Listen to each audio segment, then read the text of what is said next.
sabsaban sa ating pagdiwang bawat taon, sa pagsilang sa ating Panginoon.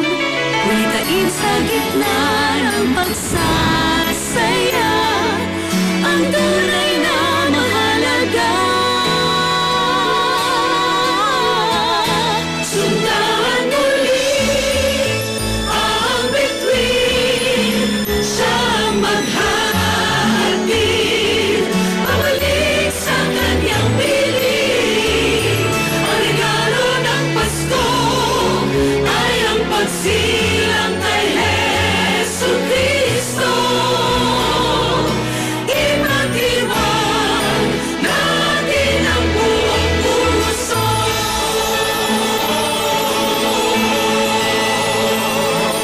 Sana'y di malimot, balikan